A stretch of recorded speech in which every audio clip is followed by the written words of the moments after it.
Yo, yo, yo, what's up, party people? Welcome to another episode of Thrive and Dive, thriving in life as we dive into deeper conversations today. And you're in for a treat because we have the one and only Sky Koller in the house. How are you doing today, Sky? I'm doing good. Awesome. We're so pumped to hear about Sky and a little bit of her story.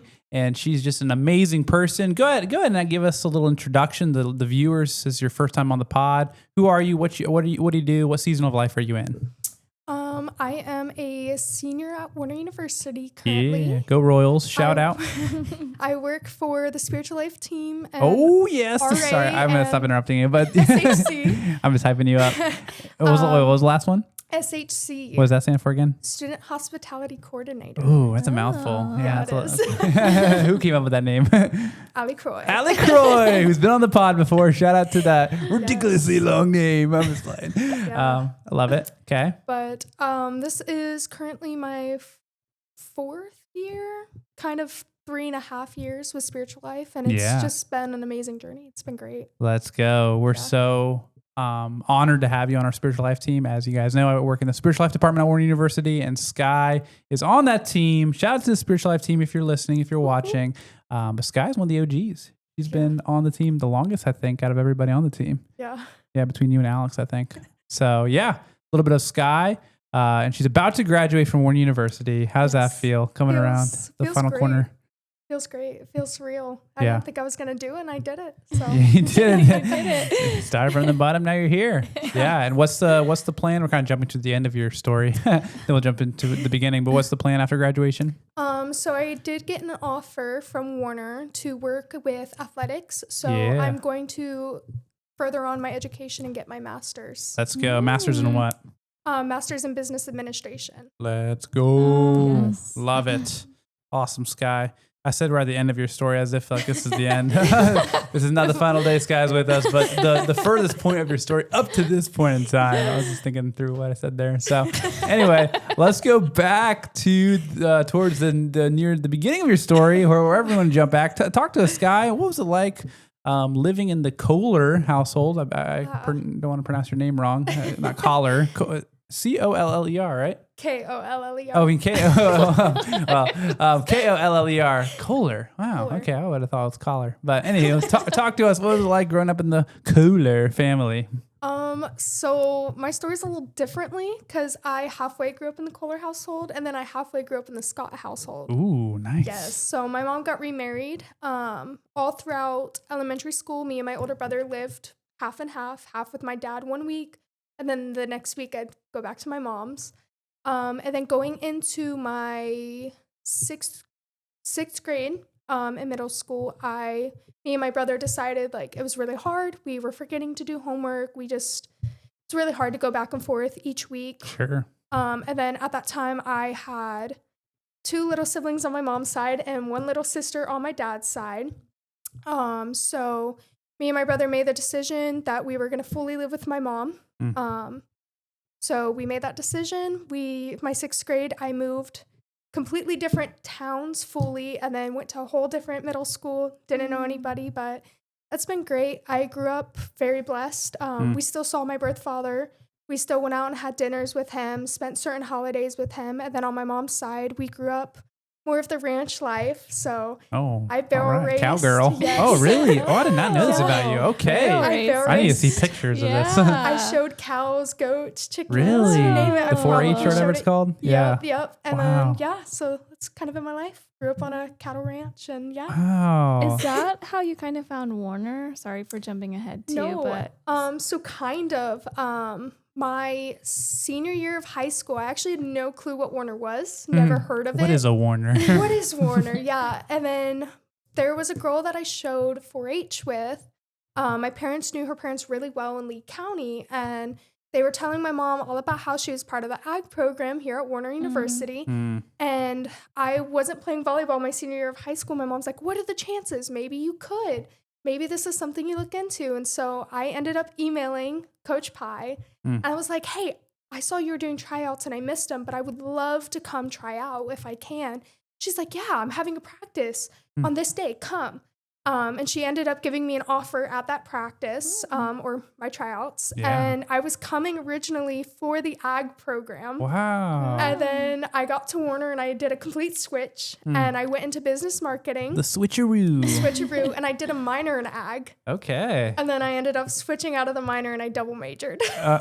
Double major ag and business? So I did double major as in I did marketing and management. Oh, so you ditched the whole ag I ditched life. the whole You're ag life. So that's in your past. Are you still into like agriculture and farm life? Does your family still live on the farm? Yeah, they do. I definitely am still into it, and I definitely still plan on trying to find a job within the ag. I just figured I can use my experiences living on a farm, on a ranch, to help me get into the agricultural community. Yeah. So my goal is just to hopefully do marketing for ag to bring people back into agriculture and understand truly what agriculture means. Wow. Yeah. I'm learning all sorts of new things already. And I've been working with Sky all year, having bi-weekly one-on-one meetings, but this is why we do the podcast here. Let's go. So what talk to me more. I was curious about the cowgirl life. Like, what does that look like, I guess? I don't know. You said barrel racing and 4-H and were you hardcore into country music, all that good stuff? What's the stereotype? Am I matching the stereotype correctly? So I definitely listen to any type of music. Definitely a lot of country. Who's your favorite country artist? That is hard. So I grew up because of my stepdad listening to Chris Ledoux, and I still absolutely love his songs. But for newer country, I would probably have to say Megan Moroney or maybe Lainey Wilson. Okay, I know Lainey Wilson. Is the Megan Moroney? Is she newer to country music? Because I feel like I've recently seen her name like on the pop. Yes and no. She's newer, but I feel like her songs are just becoming more popular. Okay, making her more relevant. Yeah. Gotcha. Yeah. Okay. Nice. Yeah. I don't know the old time country person you mentioned. Who was it? Chris Ledoux. Chris Ledoux. Yeah. So have you ever watched The Longest Ride? I haven't. No. I think I have. You have? Yeah. Okay. So one of his most famous songs is actually in that movie. Oh, really? It's Yes. a cowboy 8 movie. Second Ride. Okay. It is. Yeah. Wow. Yeah. I grew up the furthest thing from cowboy lifestyle, and it wasn't until actually I went to Warner University that I was converted to country music. Before then, I thought it was the silliest genre in the world. Like all they sing about is beer, guns, and pickup trucks. Not all of them. Not all of them. Yeah. So no, it's good. It's good now that I've been converted. But because I got converted so late in life, I don't know the old timers because I only know the new stuff like Sam Hunt and Luke Bryan and Zach Bryan, and I guess Zach Bryan's not really country. Yeah. Debatable. Debatable. Yeah. Okay, country girl. Let's go. So, Emma already asked about how that connected you to Warner, but talk to us about, if you don't mind, like, growing up in your middle school, high school years. You shared a little bit about the blended family experience. What are some of the biggest like highlights or biggest obstacles you had to overcome in your years growing up? Yeah, so I would say my biggest highlights is I have a big, beautiful family. I have a lot of cousins, a lot of aunts and uncles. It's been really nice. My mom has 3 sisters, only sisters. So just getting to be around them. One lives very close back home to us, and 2 live in Texas, but we still talk. With the rodeo life, we used to travel every year up to Georgia for a big youth world. A big youth world. Big youth world rodeo. And we would actually meet one of my aunts from Texas up there. And we'd spend like a whole week together just hanging out, having fun. My entire family's barrel raced, kind of. Yeah. So it's been really nice. It's been tough, especially not being able to like see both of your parents all the time, especially because we lived in one household primarily.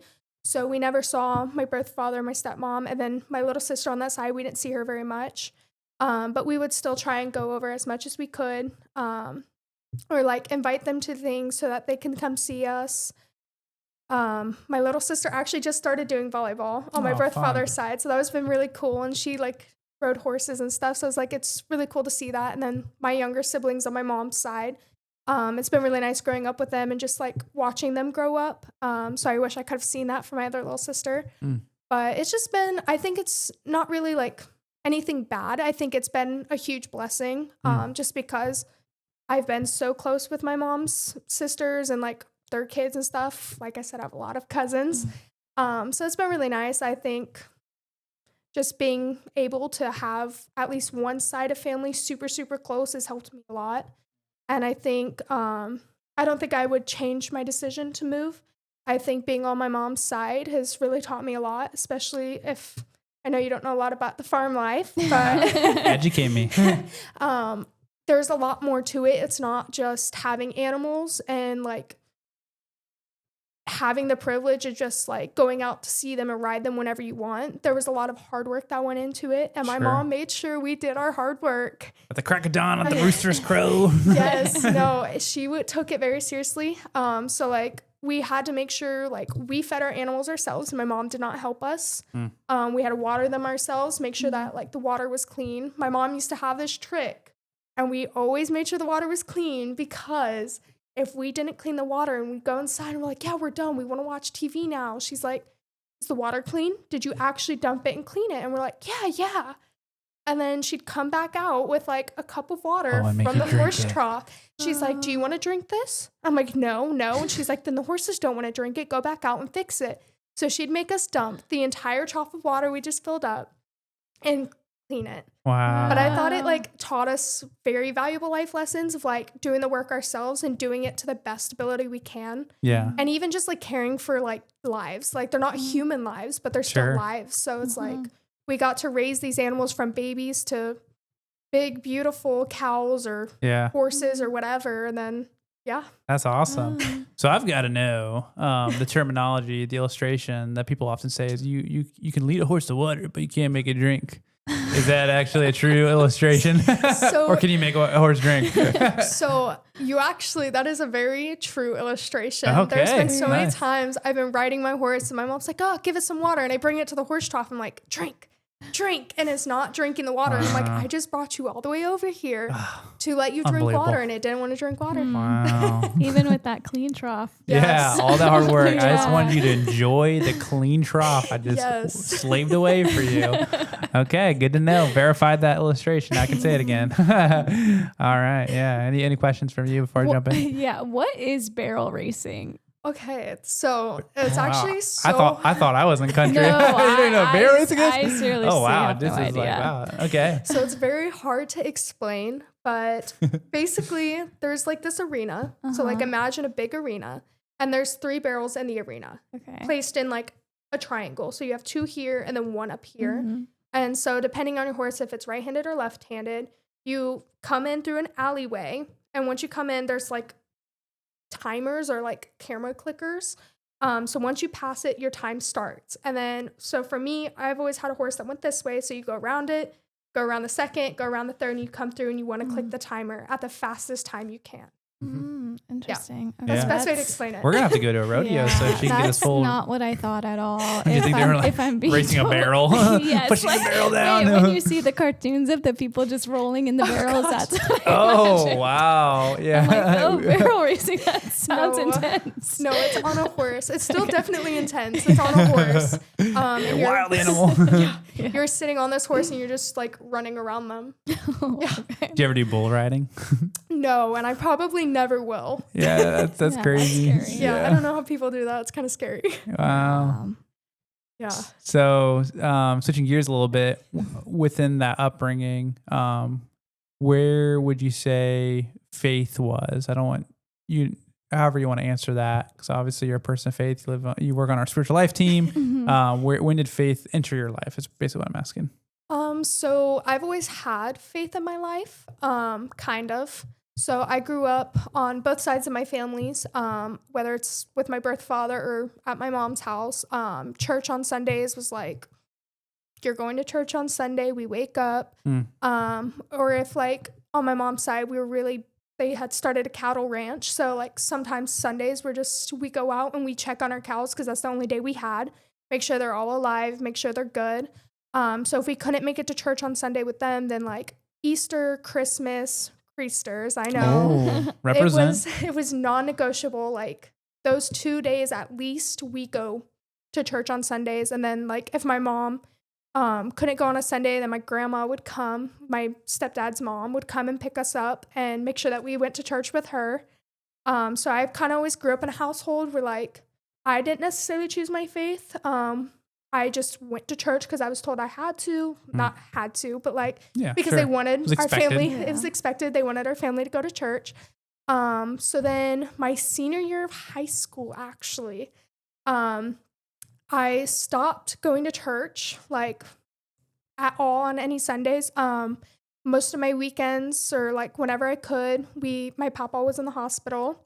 So we'd go and visit him as much as possible. And then he ended up passing away. And then a couple months later, my other grandpa passed away unexpectedly. So that hit me really hard. And I just didn't go to church. I didn't care to go.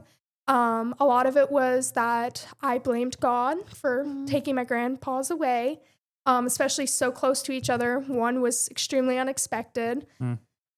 So then I came to Warner. I still chose to go there, even knowing it was a faith-based school. And I still didn't necessarily care to go. Like chapels on Wednesdays, I found every excuse in the book to skip chapel.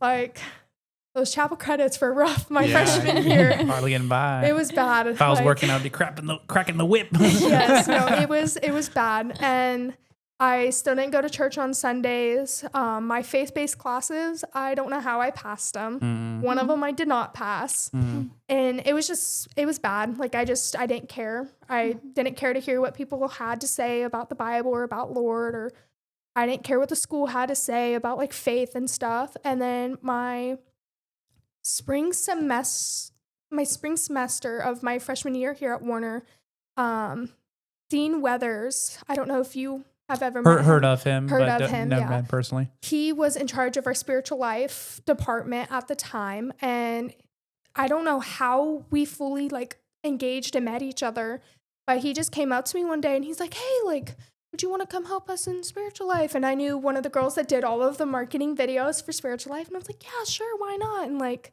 started helping out, and I was just volunteering. Like I wasn't getting paid. I wasn't getting like any incentives to helping. It was just volunteering my time and like spending all my time in his office with them. And at the moment I didn't realize it, but I feel like God put me on his heart to start mentoring me and start like helping me find my way back to him. And obviously it worked. I ended up growing my love for the Lord again, especially like watching him interact, because our office was in his personal office in the corner. And we'd be in there while he's having different meetings with students about like different things, and just like listening to their conversations and the way that he like cared and loved for them, and like just wanted to show them everything that Warner had to offer and that like the Lord had to offer to them was just amazing. And slowly over time, like my faith started to like grow again. And then I actually spoke with Pastor Chad, because I ended up having a class with him, and we had an atheist in our class, which is like the funniest thing I ever thought, because I'm like, whoa, like we're making an atheist sit here in this class and like listen to Pastor Chad talk about faith to him. And to jump forward, the kid is no longer an atheist. He ended up following God, which was incredible. But like listening to Pastor Chad like talk to him and like understand, like, I know you're an atheist, but like I have a class to teach. Like, I still have to talk about this. And he was like very gentle with him. He's like, hey, like, I know you don't trust in the Lord. I know you don't follow the Lord, but like, this is what I see. And like watching how he interacted with him, like really helped me. And I'm like, wow, like the Lord is working in like weird ways. And like right in front of me, like he's talking to this student, but like, I feel like I'm being talked to as well. Like I'm not an atheist. Like I still believe in the Lord. I just hated the Lord at the moment. And it was like, in that moment, I felt like really talked to by the Lord. Like I didn't feel like Pastor Chad was talking to me. I felt like the Lord was talking to me through him. Wow. So I ended up starting going to South on Sundays as much as I could. And then like I spent more time making sure I went to chapel on Wednesdays, even when I had all of my credits. And I think finding better friends as well. McCallie has helped me a lot with that, because she's super into her faith, and like just being around all of these people has slowly built my faith back into the Lord, and like helped me understand that like he didn't just take them to take them. Like they're in a better place now. They're happier. They're enjoying their time up in heaven, I believe. So like Absolutely. Wow. Thanks for sharing that. That's an amazing testimony. I think it's so cool. I can't think of a term for this, but like, sounds like secondhand ministry. What I mean by that is like Pastor Chad was ministering to an atheist, but you're like observing, I'm right? observing, yeah. And like just the power of witness, right? When we're witnessing to people, you don't know who's watching, right? Which is why in our spiritual life team, we have such a high emphasis on like, hey, let's represent Christ in everything we do as ambassadors of Him, and also as the Warner spiritual life team, because you don't know who could be watching you minister to someone else. So that's like a prime example of like an onlooker being ministered to. So that's super cool. And yeah, that whole reconciliation you had with God, with being angry at Him and then understanding. It took time, I imagine. Took a lot of time. Yeah. That's real talk though. Like, yeah, a lot of people have probably been in that situation as you, where you were just mad at God for a variety of things. Yours being your grandpa's, and yeah. Well, what advice would you give to those who are currently mad at God? Yeah, are currently mad at God. What would you say to them? Ooh, that's a tough one. I would probably say first, understand where you're at in your life. Because for me, I didn't know where I was at. Like, I just was lost, I guess I could say. And understand who is around you, like your friends, your family. Like, if your family and your friends aren't within their faith, or like even like love God and like will do anything for God, they're probably not the people you should have around you, because they're probably not going to help you where you're at. I know that was my biggest thing is my freshman year. I didn't have good friends. They're still my friends. I still love them, but they weren't helping me to come back to my faith when I needed to come back to my faith. And then meeting new friends at Warner, especially McCallie. She was super into her faith, and slowly she didn't like push faith onto me, but she like, every moment she could talk about God, she was talking about God. And she's like, oh my gosh, guess what happened today? Like, the Lord did this, and the Lord, like, the Lord is amazing. Like, hey, do you want to go to church with me on Sunday? Like, I would love for you to come. Like, I'm singing. I would love for you to come watch me sing. And like, I'd go to watch her sing, and I'm like, wow, like the message really hit. And so it's like having that person in my life that was like not pushing faith on me, but like getting me to like pulling me in every direction she can to get me to the Lord without realizing it was the biggest thing ever. Wow. So yeah, just know who your friends are. That's awesome. Some great application for those listening. Yeah. Oh, sorry, I wasn't. Yeah. You have any follow-up questions? Yeah, I guess it's similar to what I shared last week when I was sharing my testimony, how important it is to have those people in your life, like a Barnabas, a Paul, a Timothy, to minister to and to let yourself be ministered to. Yeah. It's awesome. Yeah. Faith is meant to be done in community. We isolate ourselves or surround us with people that are going to tear us down. It's going to be hard to flourish. But obviously, we want to keep those friendships with those who are not rocking with Jesus, with the hopes that you could be the influence that makes them rock with Jesus. Yeah. But in addition to that, we need to make sure we have some people in our inner circle, some McCallies in our lives. Yeah. Shout out to McCallie if you're listening here, that can, uplift you, especially in your, hard time, right? Life ain't easy, right? Life's not easy. So we need those people that can hold us up when we're falling down. So yeah. So what's it like now being in this season of your walk with Christ? What talk to us about the recent days? What's it been like? So I wouldn't say it's been easy. Life is not easy, as you said. Life is always going to find ways to like hit you with a curveball or something.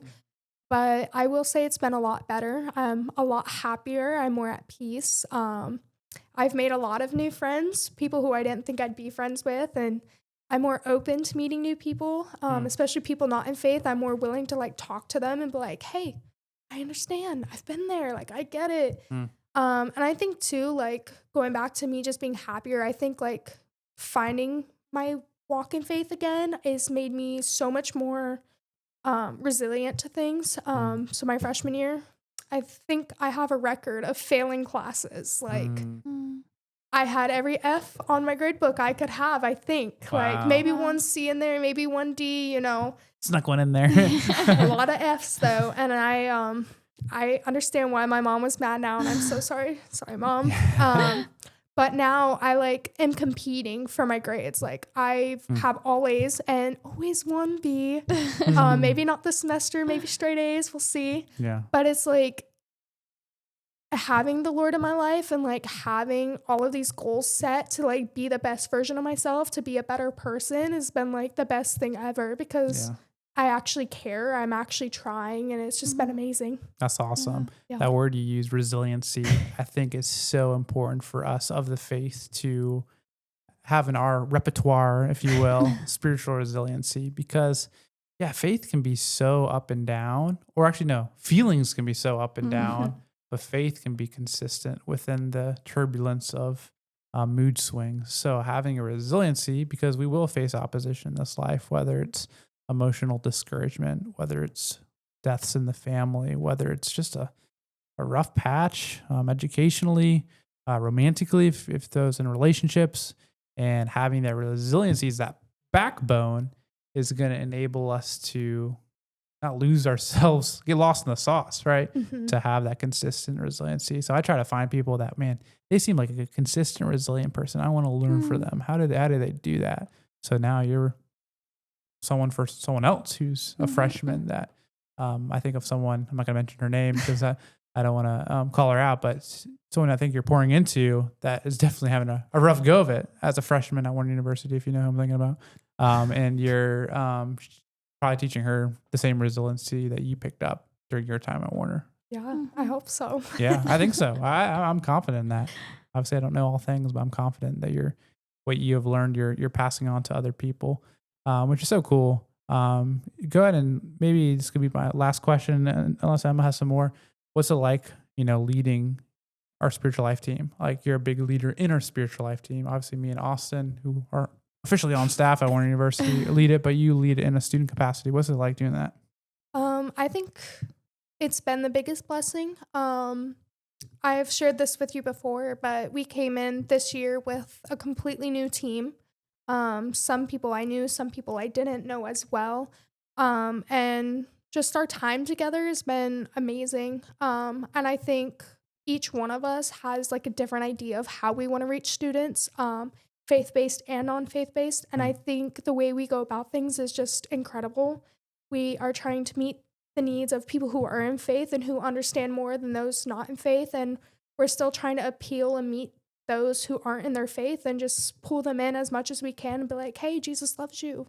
We love you. Like, just come join us. Like, you don't have to care.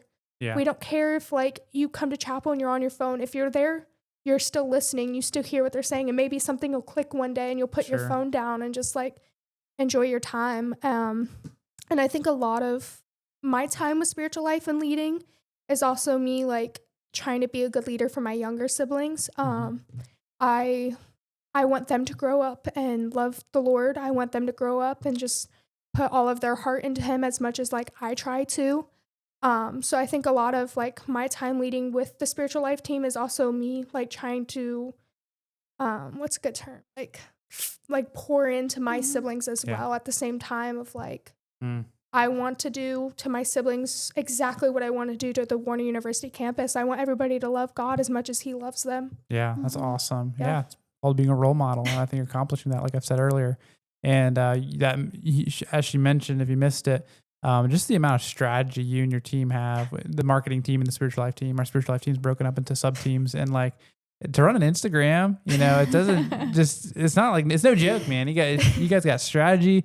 I love, as you've already mentioned, reaching the people that don't know Christ, but also providing good content for those who are rocking with Christ. That's an interesting balance. As a communicator, whenever I do preaching opportunities, is trying to balance how do I reach the people that aren't rocking with Jesus, but also provide enough content for those who've been rocking with Jesus for like a lifetime. And a version of that, you were doing the same thing with the marketing. How do we appeal to the Christians, but also draw in the non-believers? And I think you guys do a good job. You guys should just check out the Spiritual Life page on Instagram. And any youth pastors listening, you should hit Sky up with the strategies, because I think it would work really well. And I think of the youth group that I was a part of, we had a pretty solid Instagram presence, so it's not easy to build that. So no, it took us a lot of time, but it was so worth it. Yeah, absolutely. That's great.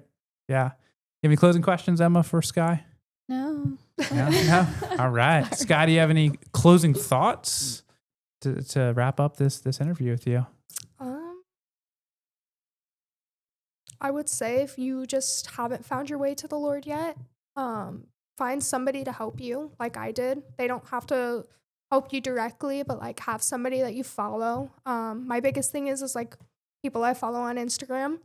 I'm very careful who I follow now. Like I used to just follow whoever. I'm like, oh, your reels are so funny. Let me follow you. But like now, I follow people, like a lot of bodybuilders, I should say, because like everything that they post, like certain people, a lot of it is just like reaching the community and like just building the community up. So like following people and like having people in your life that are just going to continue to build you up and make you a better person. Excellent. Yeah. Great way to close this pod. So with that being said, thanks guys for watching Sky's story. Sky, thanks for coming on and sharing. Thank you for having me. Yeah. It's so good to have you. If you guys enjoyed this episode and you're watching on YouTube, be sure to smash that like button and subscribe. If you're listening on Spotify, be sure to give us a follow and a 5-star rating if you enjoyed the content here on Thrive and Dive, because this is Thrive and Dive, thriving in life as we dive into deeper conversations. Have a great rest of your day.